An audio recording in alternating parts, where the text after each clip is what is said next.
I want you to imagine something with me for a moment. Imagine waking up tomorrow morning and for just 24 hours, you decide to let go of everything. Every worry about what people think of you, every anxious thought about the future, every bitter memory you've been clutching like a weapon, every need to control what happens next. Just gone, released, for one single day. What would that feel like? I know what you're thinking. You're thinking it's impossible. You're thinking your problems are too real, too heavy, too urgent to just release. You're thinking, I don't understand your specific situation, your unique pain, your particular circumstances. And maybe you're right, but let me ask you something that might disturb you a little. What if the very thing you think is protecting you is actually the prison you've been living in? What if everything you're holding on to so tightly is the exact reason you can't move forward? I spent my life as an emperor of Rome, commanding legions, making decisions that affected millions, dealing with betrayals, wars, plagues, and the weight of an empire on my shoulders. And you know what I discovered? The moments when I suffered most weren't during the actual crises. They were in the hours I spent worrying about crises that hadn't happened yet. They were in the sleepless nights replaying conversations, reimagining different outcomes, gripping tightly to my idea of how things should be instead of accepting how things actually were. The Stoics had a word for this kind of suffering. We called it being tyrannized by your own mind. And I'm going to tell you something that might sound strange coming from someone who had absolute power over millions of people. The only real power I ever had was the power to let go. Everything else was an illusion. Now, I want to take you on a journey. Not through ancient Rome, but through your own life, your own mind, your own heart. Because what I'm about to share with you isn't just philosophy.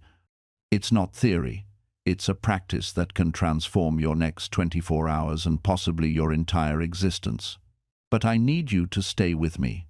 I need you to be willing to question everything you think you know about control, about strength, about what it means to actually live. Are you ready? Because once you see what I'm about to show you, you won't be able to unsee it. Good. Let's begin with something that might make you uncomfortable. You wake up tomorrow morning, and the first thing you do before your eyes are even fully open is reach for your phone. Your hand knows exactly where it is. Muscle memory. You don't even think about it. And within seconds, you're scrolling. Emails, messages, news, social media. You're checking what happened while you were unconscious for 8 hours, as if the world might have ended and nobody thought to wake you. Now, here's my question. Did you decide to do that? Because here's what I've learned. We confuse routine with choice. We confuse habit with decision. We think we're in control because we're the ones moving our hands, tapping the screen, making the selections. But are we? Or are we just running a program that someone else wrote? Think about your day yesterday. Genuinely think about it. The way you stood in line at the coffee shop, the route you took to work, the moment you checked your phone at lunch, the show you watched before bed. Were those choices? Or were they just what you always do? The Stoics had this idea that most people live their entire lives asleep, not physically asleep, but spiritually, mentally asleep, walking through life on autopilot, reacting instead of acting, being moved instead of moving themselves. And the crazy part is, most people never wake up. They go from birth to death without ever really being present for any of it. You think I'm exaggerating. You think, no, I'm aware, I'm conscious, I make my own decisions. Do you? Because from where I'm standing, most of us are just sophisticated biological machines running code we didn't write, following scripts we never agreed to, playing parts in a play we don't even know we're in. And the most terrifying part? We defend it. We protect it. Someone points out that we're not really free, and we get angry. We get defensive. We rationalize. Because admitting that we're not in control means admitting that everything we thought about ourselves might be wrong. But here's what I've learned through decades of observing human nature. including my own, that resistance is actually proof that the idea threatens something we've built our identity around.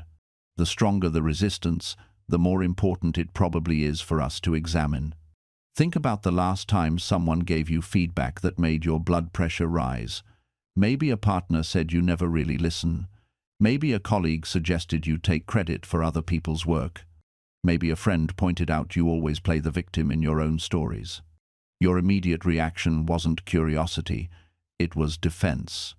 Because somewhere deep down, you know there might be truth in it, and that truth would require you to rebuild your self-concept from the ground up.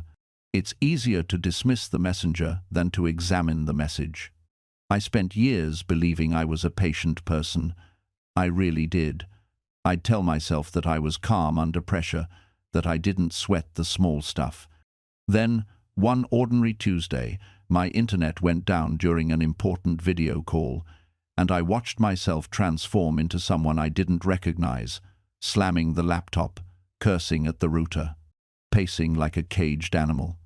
My partner, who'd witnessed this meltdown, gently said, "You know, you might not be as patient as you think you are." And there it was, the moment of truth. I could have argued, listed all the times I'd been patient, blamed the internet company, made it about the stress I was under. But instead, I sat with the discomfort, because she was right. I wasn't patient. I was patient when things went my way, which isn't patience at all. Real patience is what happens when everything goes wrong. That's when I started to understand what Marcus Aurelius meant when he wrote, "The impediment to action advances action. What stands in the way becomes the way." He wasn't talking about positive thinking. He was talking about this exact moment when reality smashes into your illusions and you have a choice. Defend the illusion or learn from the collision. Most of us choose the illusion every single time because the truth is terrifying. If I'm not patient, what else am I wrong about? If I don't really listen, how many relationships have I damaged? If I'm not as smart, kind, or self-aware as I believed, who am I actually? These questions don't have comfortable answers. And yet, these uncomfortable questions are precisely the ones worth asking. Because on the other side of discomfort lies something far more valuable than the illusion of superiority: self-knowledge. The Stoics understood this deeply. Marcus Aurelius wrote in his Meditations about examining his own character daily, not to inflate his ego, but to see himself clearly. He knew that a leader who couldn't see his own flaws would inevitably lead his people astray. The same applies to us. When we strip away the superiority complex, we don't become less, we become more honest, more capable of genuine growth, more able to form real connections with others. I've noticed something fascinating about people who've done this inner work. They don't walk around broadcasting their humility like a badge. They don't perform self-deprecation for applause. Instead, they possess a quiet confidence that doesn't need constant validation. They can admit when they're wrong without their entire identity crumbling. They can celebrate others' success without feeling diminished. This is what lies on the other side of the superiority complex. Actual strength, not the performance of it.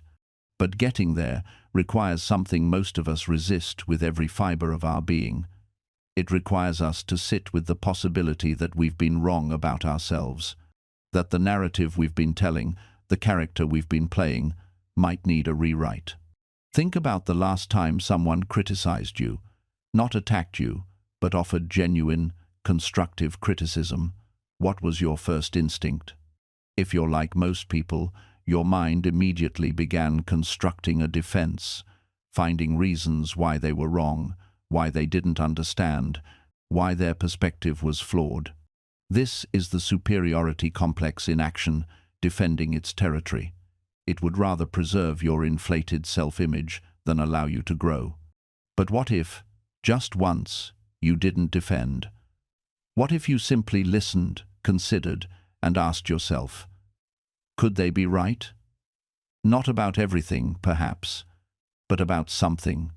This doesn't mean accepting every criticism as truth. It means being secure enough to evaluate feedback without your ego immediately activating its defense systems. There's a practice I've found useful. When someone criticizes you, pause before responding.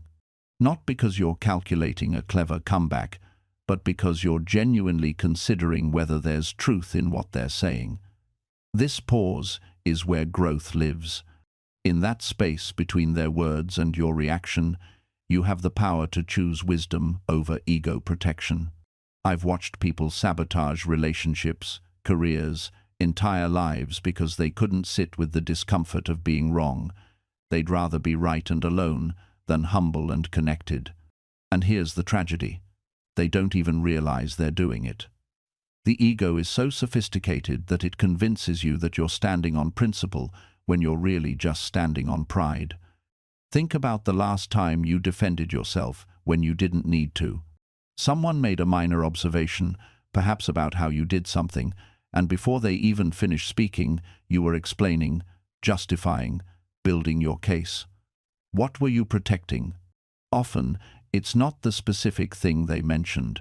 It's your entire self-concept, your identity as someone who doesn't make mistakes, who's always competent, always right. But competence isn't about never being wrong. It's about how quickly you can recognize when you are wrong and adjust. The most capable people I know are also the quickest to say, "I didn't think of that," or "You're right, that's a better approach." They're not weak. They're free. Free from the exhausting labor of defending an image. Your ego will tell you that admitting fault is dangerous, that people will lose respect for you, that showing uncertainty makes you vulnerable to attack. This is a lie. What actually erodes respect is watching someone contort themselves into impossible positions rather than simply acknowledge reality. We respect people who can own their mistakes because it demonstrates strength, not weakness. Think about the leaders, friends, or family members you've respected most in your life. I guarantee it wasn't the ones who were always right.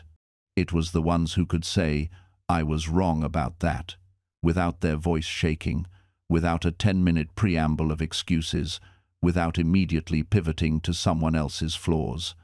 I once worked with someone who made a significant error that cost the team a major opportunity. When confronted, he could have blamed systems, circumstances, other people. Instead, he walked into the meeting and said, "This was my call. I misread the situation. Here's what I should have seen, and here's what I'll do differently." The room went silent. Not because we were shocked by the mistake, but because we were witnessing something rare. Accountability without theater. That moment earned more respect than 100 flawless decisions would have. Why? Because it revealed character. Anyone can be right when circumstances align, but owning your failures when the spotlight is on you, that requires a spine. The wisdom tradition teaches us something profound here. The obstacle becomes the way. The very thing we fear will diminish us. Admitting fault becomes the path to greater respect and influence. But we've got it backwards. We think, admit mistake equals lose respect. The actual equation is, admit mistake equals demonstrate strength equals gain deeper respect. Here's what changes when you stop defending every mistake. People start trusting your judgment again, because they know that when you say you're right about something, you've actually examined it. Your yes means something because you're capable of saying, "No, I was wrong." Your confidence becomes credible because it's not inflated ego, it's based on genuine self-assessment. And here's the part nobody talks about. It becomes easier. The first time you admit you were wrong without the elaborate defense mechanisms, it feels like jumping off a cliff. The second time, it's just a high dive. By the 10th time, it's barely a step down. You realize the catastrophe you imagined never materializes. This is the paradox of resilience. It grows not through avoidance, but through repeated exposure. The Navy SEALs understand this. Their training doesn't coddle recruits. It systematically breaks down every comfortable assumption about human limits: cold water immersion, sleep deprivation, carrying boats on their heads until their necks scream. Why?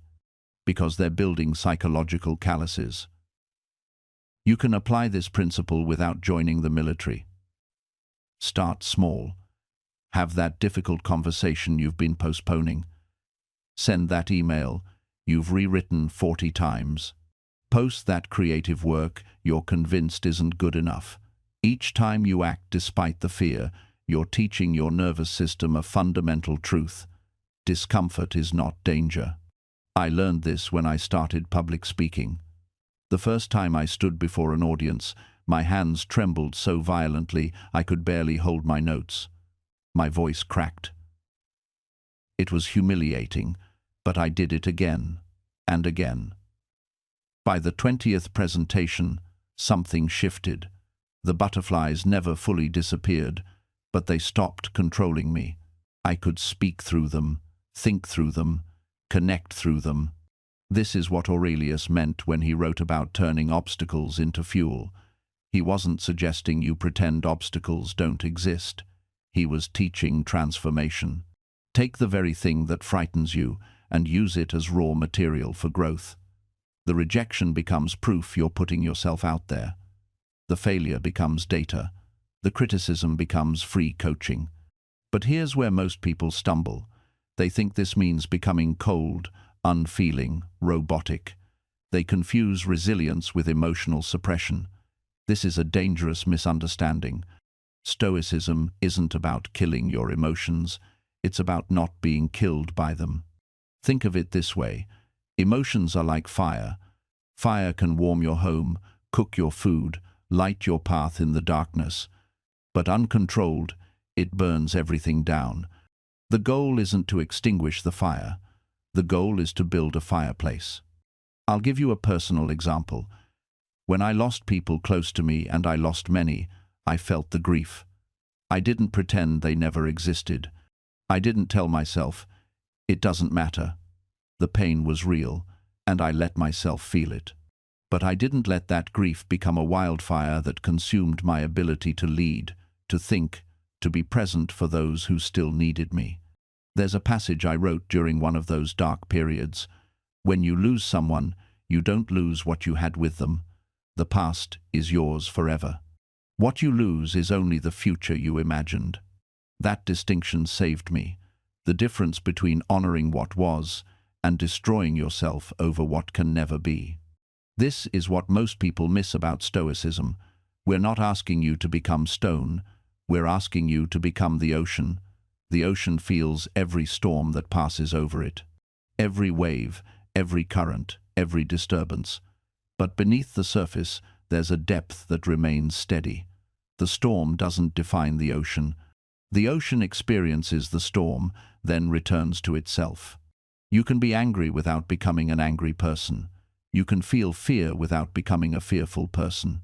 You can experience sadness without letting sadness become your identity. The question isn't, should I feel this? The question is, should I obey this? Because here's what happens when you let emotions drive. They take you places you never agreed to go. That moment of anger leads to a text message you can't unsend.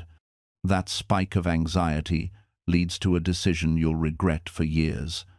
That wave of desire leads to a choice that contradicts everything you claim to value. This is why I kept asking myself, is this emotion giving me accurate information, or is it distorting reality? Emotions are data, not directives. They're weather reports, not navigation systems. You check the forecast, you note the conditions, but you don't let the wind choose your destination. I started treating my emotional responses like a scientist observing an experiment. Not cold or detached, that's not what Stoicism asks of you, but curious and analytical. When anger flared up, I'd pause and ask, what is this anger protecting? What boundary does it think has been violated? When anxiety crept in before a decision, I'd examine it. Is this legitimate caution based on real risk, Or is this the ghost of past failures haunting present opportunities? This practice transformed everything. I stopped being ambushed by my own feelings. They still came sometimes with surprising intensity, but they no longer hijacked the controls. I learned to sit with discomfort without immediately trying to fix it or flee from it. Because here's what nobody tells you. Most emotional storms pass on their own if you simply allow them space to exist without feeding them with reactive behavior. The Stoics called this the view from above, the ability to zoom out and see your situation from a broader perspective. When you're drowning in emotion, everything feels enormous, urgent, final. But when you pull back, when you place your current crisis in the context of your entire life, of history, of the vastness of time itself, something shifts. That terrible meeting becomes a footnote. That rejection becomes one data point among thousands. That embarrassment becomes a story you'll barely remember in 5 years. I'm not suggesting you become emotionally numb. That's not strength, that's amputation. The goal isn't to feel less, it's to feel accurately.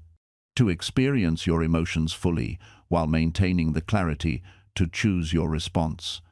Because between stimulus and response, there's a space, and in that space lies your power. This morning, I watched a father in the grocery store. His child knocked over a display of cans. They clattered across the floor, echoing through the aisles. Everyone turned to look. You could see the embarrassment rising in his face, the tension in his jaw. For a moment, he stood at a crossroads we all recognize. He could have yelled. He could have grabbed the child's arm and hissed threats through clenched teeth. Many would have. The old script of shame and punishment was right there, ready to be performed. But instead, he took a breath. Just one conscious breath. Then he knelt down to his child's level and said, "It's okay. Accidents happen. Let's fix this together." That breath was everything. That pause was freedom itself. The Stoics understood that our first reaction is often involuntary. You don't choose the flash of anger when someone cuts you off in traffic. You don't choose the spike of anxiety when your boss sends that urgent meeting invitation. These are biological responses hardwired into your nervous system over millions of years of evolution. But what comes next? That's entirely yours. Viktor Frankl survived the Nazi concentration camps by discovering this truth in the darkest possible circumstances. They could take everything from him, his family, his possessions, his dignity, but they couldn't take his power to choose his response. In the gap between what happened to him and how he related to it, he found the last of human freedoms. You have that same freedom right now, in circumstances far less extreme. When your partner says something that triggers you, when your colleague takes credit for your work, when your plans fall apart, there's always that gap. Always that moment where you can pause and ask, how do I want to show up here? Who do I want to be in this moment? Most people never find that gap because they're moving too fast. They're in constant reaction mode, bouncing from stimulus to response like a pinball. Anger arises, they lash out. Fear appears, they retreat. Desire pulls, they chase. There's no space, no pause, no conscious choice, just automatic patterns running on autopilot. But you can train yourself to find that space, to widen it, to live in it. Think of it like this. Someone cuts you off in traffic. That raw spike of anger, it's there before you can think.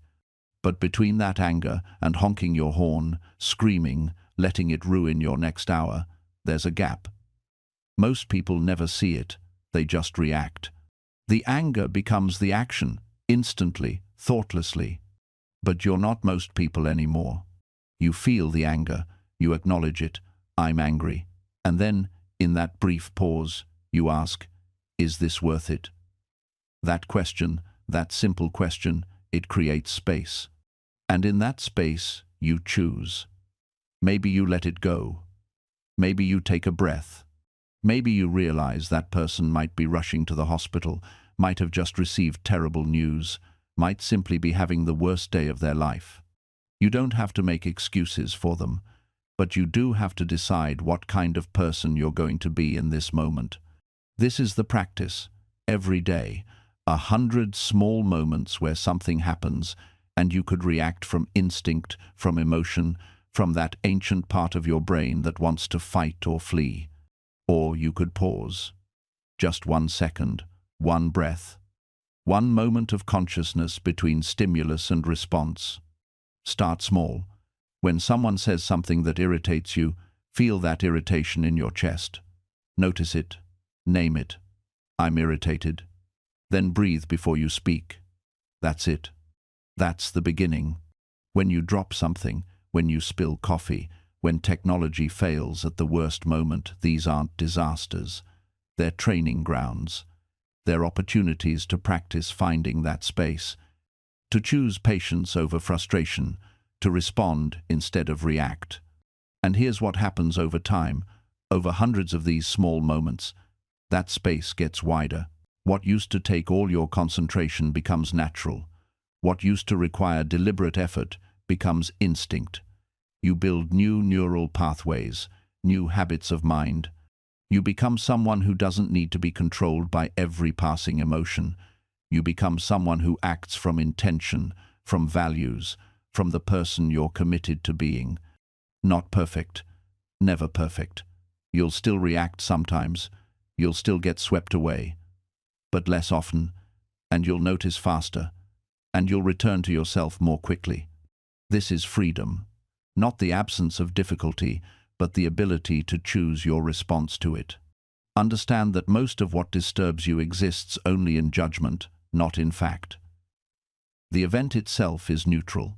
A letter arrives with unwelcome news. The words on the page are merely ink. The disturbance comes from your interpretation, from the story you tell yourself about what it means, about what will happen next, about what you've lost or might lose. Strip away the judgment and what remains? Simply something to be addressed. A problem requiring thought, perhaps action, but not suffering. Not the dramatic catastrophe your mind wants to construct. I learned this slowly, painfully, through years of difficulties that seemed unbearable in the moment, but now barely register in memory. The crisis that consumed me completely one winter, I can hardly recall the details now. What felt like the end of everything became simply another day that passed, another challenge that was met or wasn't, and life continued regardless. This perspective isn't coldness, it's clarity. It allows you to respond with intelligence rather than panic, with consideration rather than reactivity. The doctor who remains calm while others panic doesn't care less about the patient. He serves them better precisely because he maintains his composure. When you feel that rising tide of disturbance, pause. Not what might happen, not what it means about me or my future, but what is actually occurring right now. Often you'll find the present moment itself is manageable, even tolerable. The suffering lives entirely in your projections, your interpretations, your resistance to what is. This is why the philosopher learns to live in the present, not because the past and future don't matter, but because they exist only as thoughts occurring now. You can plan wisely for tomorrow without suffering over it today. You can learn from yesterday without being imprisoned by it in this moment. The mind that lives in this moment, fully present to what is rather than tormented by what was or might be, discovers a strange freedom. Events still occur, difficulties still arise, but they're met with presence rather than panic, with clarity rather than confusion. And here's what they never tell you about this practice. It's not about achieving some permanent state of unshakable calm. You'll still be disturbed, you'll still react. But you'll return to center more quickly. The disturbance will pass through you rather than taking up residence. You'll recognize it for what it is, a temporary weather pattern of the mind, not the permanent condition of your life. This is why the practice of stepping back, what I call times taking, the philosopher's pause times, is perhaps the most practical skill you can develop. When something triggers you, when you feel that familiar surge of anger or anxiety rising, simply pause. Count 3 breaths before you respond. In that brief space, you create freedom. I've watched this transform interactions that could have spiraled into regret. The email that would have been sent in fury, now rewritten with clarity. The argument that would have damaged a relationship, now approached with understanding. The decision that would have been made from fear, now considered with wisdom. The ancient Stoics understood this deeply. They knew that between stimulus and response lies a gap, and in that gap lives your power to choose. Most people live as if that gap doesn't exist. Something happens, they react, they justify the reaction. It's automatic, mechanical, almost inevitable. But you're learning something different. You're learning that you can interrupt that pattern. You can insert consciousness into what was previously unconscious. You can choose your response rather than being chosen by your conditioning. This doesn't mean suppressing emotion or pretending not to feel. That's spiritual bypassing, and it causes its own damage. The Stoic path isn't about becoming emotionless, it's about developing emotional sovereignty. You feel everything, but you're not controlled by everything you feel. Think of it like this. Emotions are data, not directives. When anger arises, it's giving you information perhaps about a boundary that's been crossed or a value that's been violated. But anger itself doesn't get to write the script for how you respond. You take the information, you acknowledge it, and then you decide what wise action looks like. I've learned to ask myself a simple question when strong emotions arise. What does wisdom require of me right now? Not what does my anger want? Not what would feel satisfying in the moment. Not what would protect my ego or prove I'm right. What does wisdom require? Sometimes wisdom requires speaking up firmly. Sometimes it requires walking away. Sometimes it requires examining why I'm so triggered by something that, objectively, is quite small. The answer varies, but the question remains constant. This practice has saved me countless times from decisions I would have regretted. It's prevented damage to relationships I value. It's helped me maintain my integrity when my emotions were screaming for revenge or validation. And here's what I've noticed when I practice this restraint consistently. Something shifts in how I move through the world. People start to trust me differently. They know that when I speak, it's not reactive noise. They know that when I make a promise or commitment, I've thought it through. My words carry weight because I'm not throwing them around carelessly every time an emotion surfaces. There's a certain power in being the person who doesn't need to fill every silence, who doesn't need to win every argument, who doesn't need to prove they're right in real time. You become someone others gravitate toward when they need wisdom, when they need perspective, when they need calm in the middle of their own storms. But I want to be honest about something. This discipline isn't perfect, and neither am I. There are still moments when I fail, when I say something too quickly, when I let frustration leak out before I've processed it, when I speak from ego rather than truth. And you know what I've learned from those moments? They're actually some of my best teachers. Every time I break this principle, I feel it immediately. There's this internal dissonance, this recognition that I've betrayed something I value. And that discomfort is valuable because it reinforces why this discipline matters. It reminds me of who I want to be versus who I sometimes still am in moments of weakness. The difference now is that I don't beat myself up over these failures. I observe them, I learn from them, I apologize when necessary, and I recommit to the practice. Because this isn't about achieving perfection, it's about cultivating a pattern, a default mode of operation that serves you and everyone around you. Marcus talks about philosophy not as abstract theory, but as a practical art, a way of living. And this practice of thoughtful speech is one of the most practical applications I've found. It doesn't require any special resources or circumstances. It just requires awareness and discipline in the moment between stimulus and response. That moment, that sacred pause, is where your character lives. It's where you decide who you're going to be. And here's something I've noticed. The more you practice this pause, the wider it becomes. At first, it might be just a fraction of a second, barely enough time to catch yourself before you react. But over time, that gap expands. It becomes a space of genuine choice, where you can consider not just what you feel, but what you value. Where you can ask yourself, is this reaction aligned with the person I'm trying to become? I remember a specific moment that taught me this lesson viscerally. I was in a meeting where someone publicly misrepresented something I'd said, twisting my words to make me look incompetent in front of people whose respect I deeply valued. I felt that familiar surge, the heat rising in my chest, the urge to interrupt, to correct, to defend myself aggressively. But I paused, just for a breath. And in that pause, I asked myself, what outcome do I actually want here? Do I want to win this argument, or do I want to solve the problem? Do I want to humiliate this person the way I feel humiliated, or do I want to preserve the relationship while still standing up for truth? The pause gave me perspective.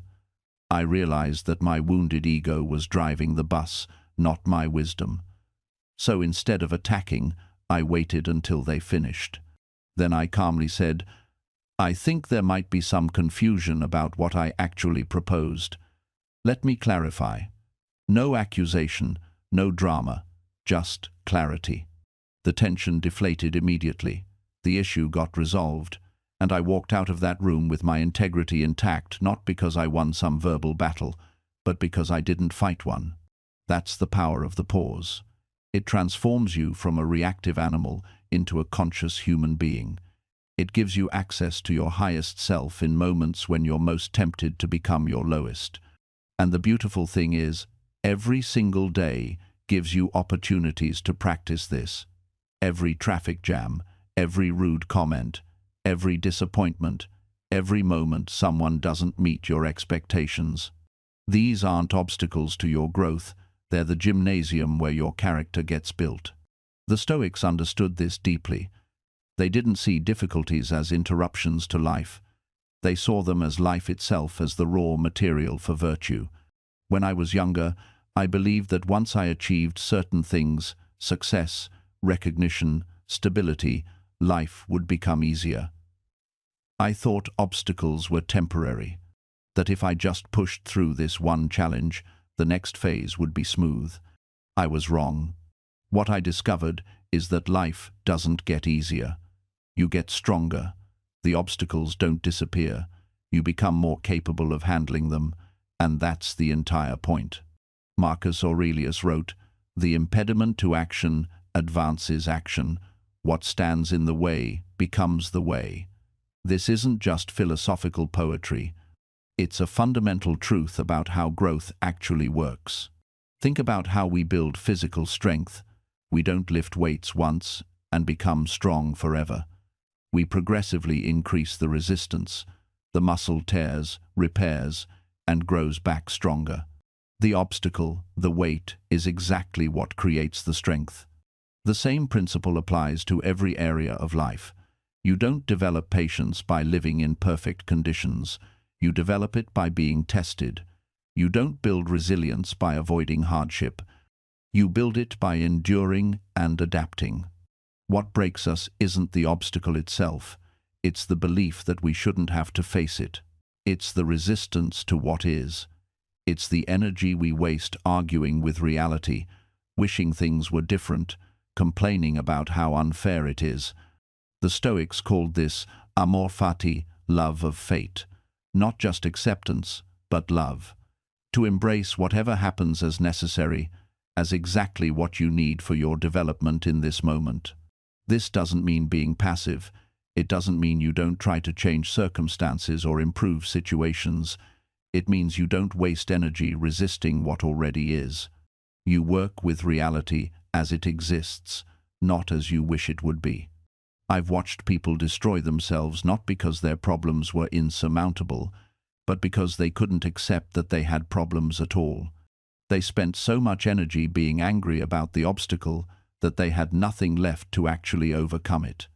Meanwhile, Others faced objectively worse situations, but moved through them with grace because they understood. This is the path. Not around the obstacle, but through it. The obstacle is the curriculum. And that curriculum has no substitutes. You cannot hire a tutor to learn resilience for you. You cannot watch someone else lift weights and expect your muscles to grow. The obstacle sitting in front of you, the one you've been avoiding, analyzing, or complaining about, that's your assignment, not your neighbor's, not someone else's from 3 years ago. Yours, right now. I've watched people spend more energy finding ways around their obstacles than it would take to simply go through them. They hire coaches to teach them confidence while refusing the very situations that build it. They read books about courage while declining every opportunity to be brave. They want the certificate without attending the class. It doesn't work that way. It has never worked that way. The Stoics called this living in accordance with nature. But what does that actually mean? It means accepting that growth requires friction. That strength comes from resistance. That wisdom emerges from confusion worked through, not avoided. A river doesn't become powerful by finding the path of least resistance. It becomes powerful by carving through stone over time. Persistent, patient, unstoppable not because it avoided obstacles, but because it met them again and again. You have been shaped by every hard thing you refuse to run from. Think about that. The moments you're most proud of, were they easy? The skills you value most, did they come without struggle? The relationships that matter, were they built without navigating conflict, misunderstanding, and growth? Of course not. And yet, when the next obstacle appears, what's your first instinct? To find the exit, to wait for conditions to improve, to hope it resolves itself. But here's what I know, after decades of watching humans navigate difficulty. The obstacle doesn't care about your timeline. It doesn't care that you have other plans or that you feel unprepared. It simply is. And your only meaningful choice is this: will you meet it or run from it? You see, I've learned that preparation is often just another word for procrastination dressed in responsible clothing. We tell ourselves we'll face the challenge when we're ready, when we've studied more, when the timing is perfect. But life doesn't send you challenges with advance notice and a study guide. It sends them raw and immediate, demanding a response right now. I think back to the first time I had to fire someone.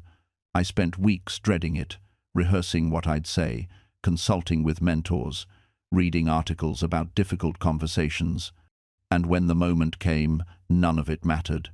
The person sat across from me, a real human being with bills and dreams and fears, and all my preparation dissolved.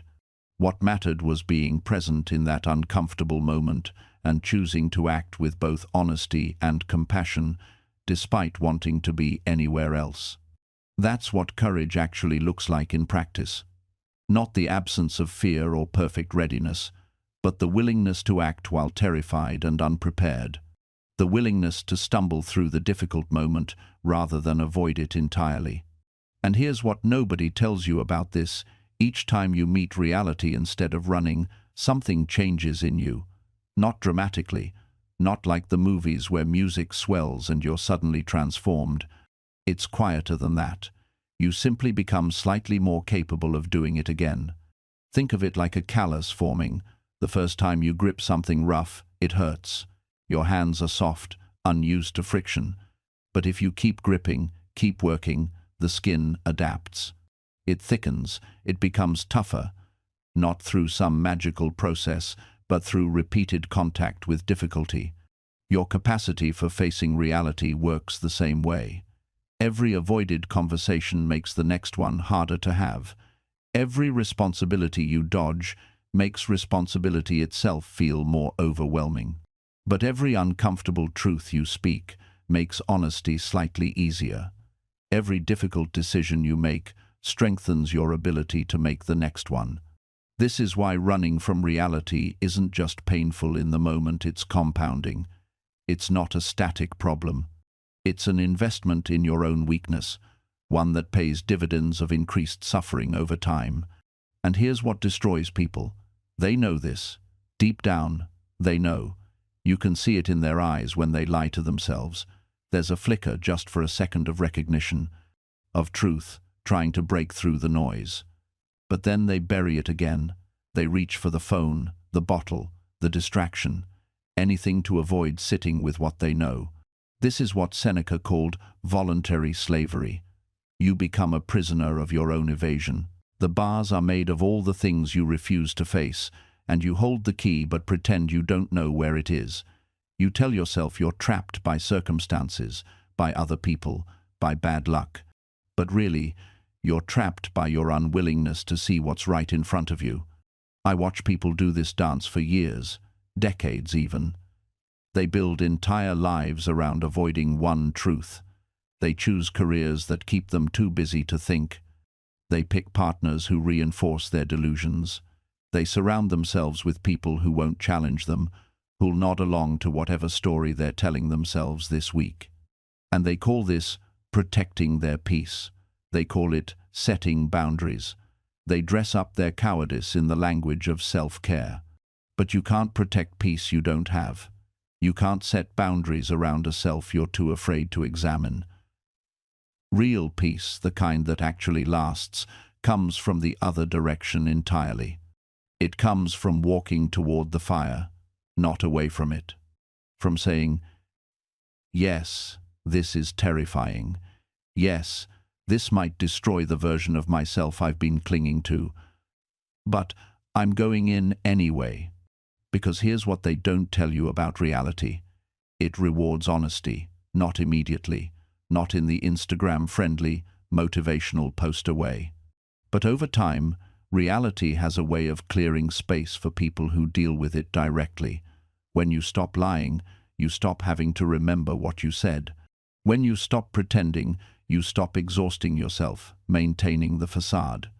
When you face what's broken, you can finally fix it, or at least stop pretending it's not broken.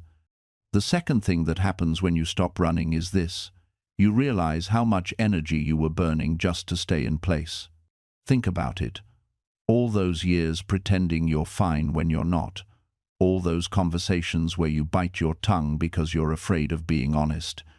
All those relationships you maintain, not because they nourish you, but because ending them would require a difficult conversation. Every single one of these things drains you.